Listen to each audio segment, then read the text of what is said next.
आप देख रहे हैं जन अदालत समाचार। जनता की बात, जनता के साथ, जन अदालत।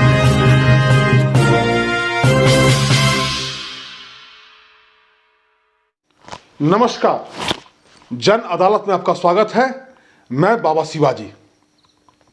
पूरे भारतवर्ष और दुनिया में जो हिंदू धर्मावलंबी हैं, सनातन धर्मावलंबी हैं, उनके लिए 22 जनवरी 2024 का दिन बेहद ही ऐतिहासिक, ऐश्वर्यशाली, वैभवपूर्ण होने जा रहा है। 500 वर्षों के लंबे इतिहास के बाद, संघर्ष, त्याग, तपस्या और बलिदान के बाद श्री राम जन्मभूमि के ऊपर श्री रामचंद्र का प्राण प्रतिष्ठा होने जा रहा है। उनकी मूर्ति की स्थापना होने जा रही है, मंदिर का उद्घाटन होने जा रहा है। आप समझिए कि इस दिन के लिए भारतवर्ष के अनेकों कारसेवकों ने, राम भक्तों ने अपने प्राणों की आहुति दी। अनेक परिवार बर्बाद हो गए केस मुकदमा में, और सरजू नदी का पानी खून से लाल हो गया 1990 में, जब कारसेवकों पर गोली चलाई गई थी। अनेक ऐसे लोग हैं जिन्होंने अपने प्राणों की आहुति दी थी, और श्री राम जन्मभूमि जो अयोध्या था, खून से, रक्त से लाल हो गया था। और वही तपस्या का, बलिदान का फल है कि 22 जनवरी को श्री रामचंद्र का प्राण प्रतिष्ठा होने जा रहा है। और इस क्षण का गवाह प्रत्येक हिंदू होना चाहता है, लेकिन चूंकि कुछ प्रोटोकॉल है, सारे के सारे लोग देश और दुनिया में बसे हिंदू तो नहीं जा सकते हैं, लेकिन सरकार ने ऐसा व्यवस्था किया है कि सारे लोगों को वहां का दर्शन कराया जाएगा।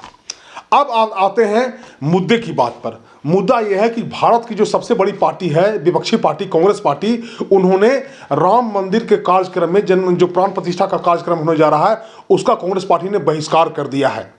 इससे पहले जो विपक्षी पार्टियां थी, जब प्रधानमंत्री को राम ट्रस्ट की ओर से, राम मंदिर ट्रस्ट की ओर से जब निमंत्रण दिया गया था, तो कांग्रेस पार्टी की ओर से ऐसा मांग किया गया था कि विरोधी पार्टियों को भी, विपक्षी पार्टियों को भी निमंत्रण दिया जाए और उन लोग को भी बुलाया जाए प्रधानमंत्री के साथ। देश के जो विपक्षी पार्टियां के जो नेता हैं, जब वो साथ में खड़े रहेंगे तो पूरे दुनिया में अलग मैसेज जाएगा। ऐसा ही किया गया। लगभग 8000 कार्डों का जो निमंत्रण पत्र है, उसका वितरण किया जा रहा है। देश विदेश से लोगों का, ऐसे लोगों का जिनके परिवार ने प्राणों की आहुति दी, देश के और विदेश के महान हस्तियां, जो बिजनेसमैन हैं, जो सिनेमा हस्ती से जुड़े हुए लोग हैं, और जो क्रिकेट से जुड़े हुए लोग हैं, तमाम ऐसे लोगों को वहां बुलाहटा दिया जा रहा है। व्यापक स्तर पर सुरक्षा का इंतजाम किया जा रहा है। अयोध्या धाम जो नाम रखा गया अयोध्या जी का, उसका कायाकल्प कर दिया गया है, और विश्व स्तरीय हवाई अड्डा का निर्माण और इंफ्रास्ट्रक्चर का निर्माण वहां जो है बड़े स्तर पर संसाधन का व्यवस्था किया जा रहा है। और पूरे दुनिया इस जो इवेंट है, ये जो कार्यक्रम है, कि नरेंद्र मोदी का जो कोई कार्यक्रम रहता है, पूरे दुनिया टकटकी लगा के देख रही है। ऐसे में कांग्रेस जो पार्टी है, भारत की सबसे बड़ी विपक्षी पार्टी है, उसके द्वारा बहिष्कार करना क्या संदेश देता है? आप समझिए कि नेहरू खानदान जो है, उसकी चौथी पीढ़ी है राहुल गांधी। नेहरू खानदान से लेकर राहुल गांधी तक, आज तक उनके परिवार ने, किसी ने भी राम जन्मभूमि पर आज तक माथा जाकर के नहीं टेका। अयोध्या वो गए, लेकिन उन्होंने कभी राम जन्मभूमि जो मंदिर था, उस पर कभी उन्होंने माथा नहीं टेका, कभी नहीं गए। और चूंकि जब आप याद कीजिए, सेतु समुद्र परियोजना की जब बात चल रही थी, तो कोर्ट में, सुप्रीम कोर्ट में उन्होंने हलफनामा दिया था कि राम ऐसा चरित्र कोई भारत में नहीं है, और कोई राम सेतु नहीं है, ऐसा कुछ भी नहीं है। राम एक काल्पनिक चरित्र है। और उनके वकीलों के द्वारा, एक बड़ा वकीलों का जत्था सुप्रीम कोर्ट में खड़ा कर करके राम मंदिर बनाने का विरोध किया गया था। और आज वो मौका आ गया। त्याग और तपस्या जो हिंदुओं ने किया था, जो हिंदू धर्मावलंबियों ने किया था, उसका प्रतिफल है कि आज ऐसा मौका आ गया। अब कांग्रेस पार्टी की ओर से यह निर्णय लेने में कि हमको उस जो प्राण प्रतिष्ठा जो है, श्री रामचंद्र जी का जो मंदिर का जो उद्घाटन है, उसमें जाने में 21 दिन का समय लगा लिया। कांग्रेस पार्टी पूरा जोड़ घटाव करके अपना इंडिया अलायंस के जो सहयोगी हैं, उनका जो मनोभाव भांप करके यह निर्णय लिया कि हमको उस कार्यक्रम में नहीं जाना है। और कल 10 जनवरी को कांग्रेस के जो जयराम रमेश हैं, प्रधान महासचिव हैं कांग्रेस पार्टी के, उन्होंने एक पत्र जारी किया। पत्र में उन्होंने इस बात का जिक्र किया है कि राम लाखों लोगों के द्वारा पूजित किए जाते हैं, और धर्म एक निजी मामला का विषय होता है। और जो राम जन्मभूमि का जो निर्माण हो रहा, मंदिर का जो निर्माण हो रहा है लंबे समय से, भारतीय जनता पार्टी और आरएसएस के लोग इसको एक राजनीतिक परियोजना बना दे रहे हैं। और उनके द्वारा अधूरा मंदिर का निर्माण अभी अधूरा है, और उसका उद्घाटन करना, ये साफ जाहिर हो रहा है कि 2024 में इसका लाभ भारतीय जनता पार्टी लेना चाहती है। इसलिए हम लोग 2019 में सुप्रीम कोर्ट का जो फैसला आया था, इसको देखते हुए राम को मानने वाले लाखों श्रद्धालुओं की आस्था को ध्यान में रखते हुए हम लोग इसमें जाने में असमर्थता व्यक्त करते हैं। और जो हमारे नेता हैं सोनिया गांधी, मल्लिकार्जुन खड़गे और अधीर रंजन चौधरी, वो जाने से असमर्थ हैं। तो सोचिए कि अब आप ऐसे समझिए कि कांग्रेस पार्टी के द्वारा आखिर पहले तो मांग किया गया कि हमको निमंत्रण दिया जाए, और जब निमंत्रण दिया गया तो उसको ये निर्णय लेने में 21 दिन लगा दिया गया। जो इंडिया अलायंस के जो सारे लोग हैं, सारे लोग का नज़र जो है जो मुस्लिम वोट बैंक है, तुष्टिकरण की जो नीति है, 17 से 18% जो वोट, जो उनका जमा जो वोट बैंक है, जो एकजुट है, उस वोट पर सबकी नज़र है। अगर उत्तर प्रदेश में से अगर अखिलेश सिंह अगर उस कार्यक्रम में शामिल होते हैं, तो अखिलेश सिंह को ऐसा लगता है कि जो मेरा जो मुस्लिम वोट बैंक है वो कांग्रेस के चला जाएगा, और ममता बनर्जी ऐसा सोचती है कि अगर हम चले जाते हैं वहां तो मेरा वोट बैंक जो है वो कांग्रेस को चला जाएगा। तो पूरा वोट बैंक की राजनीति में आप समझिए कि आने वाले समय में कांग्रेस, चूंकि जब दक्षिण में जब चुनाव होगा तो दक्षिण में खुल करके हिंदू धर्मावलंबियों को गाली दिया जाता है। और आप देखिए कि कैसे चेन्नई में जो स्टालिन है वो कैसे सनातन धर्म का विरोध करते हैं। कोई सनातन धर्म को एड्स कहता है, कोई डेंगू कहता है, कोई मलेरिया कहता है, और तरह तरह का प्रपंच किया जा रहा है, तरह तरह का व्यंग किया जा रहा है, और लगातार हिंदू धर्म पर प्रहार किया जा रहा है। तो कांग्रेस को ऐसा लगता है कि उत्तर भारत में चूंकि राजस्थान, मध्य प्रदेश, छत्तीसगढ़, पंजाब सारा उनके हाथ से निकल गया, अब छोटा सा प्रदेश है हिमाचल प्रदेश, उससे क्या मिलेगा।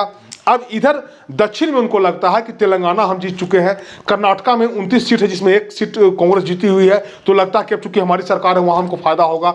आंध्र प्रदेश हो गया, उसके बाद केरला हो गया जहाँ उनको लगता है कि हमारा अनुकूल है, तो लगभग आंध्र प्रदेश में उनको उम्मीद जगता है। हालांकि आंध्र प्रदेश में उनका एक भी सीट नहीं जीता है, तो लगभग 129 सीट ऐसा है कांग्रेस का कि उसको फायदा कांग्रेस को लगता है कि अगर हम मुस्लिम तुष्टिकरण की नीति करते हैं, अगर हम उत्तर दक्षिण करके देखते हैं इस बात को, इस चुनाव को, चूंकि उत्तर में हम खत्म हो चुके हैं और दक्षिण में अगर हम ध्यान देते हैं तो जो दक्षिण का जो मेरा वोट बैंक है, जो मुसलमानों का जो एक जत्था जो वोट बैंक है, वो हमसे नहीं नाराज हो, और हमारा जो चूंकि कांग्रेस अब अस्तित्व की लड़ाई लड़ रही है। अब ये देखना होगा, चूंकि 2019 में 52 सीट पर कांग्रेस थी, अब जो आम जनमानस है उत्तर भारत का, जो कांग्रेस का समर्थक है, या जो कांग्रेस का समर्थक दक्षिण में भी जो कांग्रेस के समर्थक हैं, और जो हिंदू धर्म से जुड़े हुए लोग हैं, जो राम को अपना राष्ट्र नायक मानते हैं, उन लोग का अब क्या निर्णय होगा, निश्चित रूप से कांग्रेस को इसका नतीजा भुगतना होगा।